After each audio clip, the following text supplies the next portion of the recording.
So we need to get the facts straight. How does this virus work? How does it transmit? Where does it want to go? And let's protect ourselves. I'm Dr. Peter Lin. I'm a family physician in Toronto, Canada. The coronavirus is a family of viruses that can cause as mild things as just a common cold, all the way up to SARS or MERS. These are these bad pneumonias that we're talking about. And basically what these viruses are, they look like a tennis ball with all these spikes sticking out of it. And depending on the type of spike, it allows that virus to attach to certain places. So some viruses, they have the spike that attaches to your nose. So basically you just get a common cold.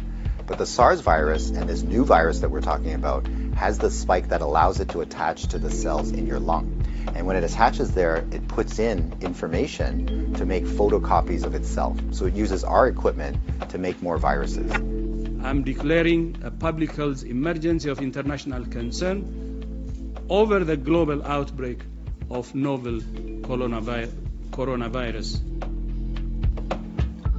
Most of the coronaviruses live in animals. In this particular case, it was from Wuhan. There was a fish market where they were selling live animals. And the thought is that the virus was in a live animal, then it crossed into a human. But then what we found was that people were getting sick in terms of healthcare workers, in terms of family members that were looking after them, which now meant that the virus can pass from human to another human. Just like all viruses, it needs to reach a target, which is your lung. And it has to get there with your help. It has no feet and no wings. So therefore it needs us to move it there. So that's why we keep saying, don't hang around sneezy people because you're going to breathe it in. And don't touch your face because that's how the virus is going to get in. The masks are helpful, but they're not necessary because they're leaky. The ones that you and I buy basically have pockets here, so therefore the virus can get in.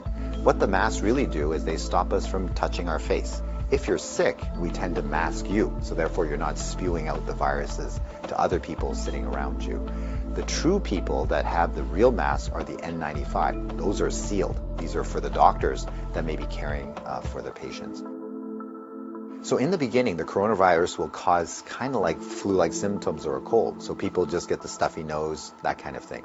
But you'll understand that as soon as that virus starts manufacturing in your lung cells, they're producing all these copies of the virus, all of a sudden now you kill the lung cells. So now you can't exchange oxygen.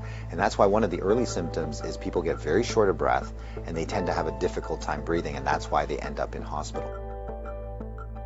So currently, unfortunately, we don't have a direct treatment for the coronavirus. So we don't have a medication that can kill it off.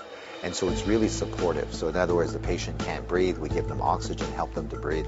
They can't drink, so therefore we give them fluids to support them. Their kidneys begin to shut down, we help them with all those things. So it's a very supportive process. This is a new virus that we've never seen before. So our immune system, our army, are having a hard time figuring out what to do. So usually what we have to do is we make something called antibodies. So these are things that can grab onto the spikes that we see on the virus, and it'll get rid of the virus for you, and that will actually bring you back to good health. So therefore the elderly may have a worse outcome, and of course the young children. So the babies, their immune system is not so good either, so they may not make those antibodies as well. So just remember, your hands may be with virus. Virus cannot hurt you because it can't get through the skin, but the moment I do this, now I've brought the virus right to where it wants to go. So let's remember not to touch our hands to our face.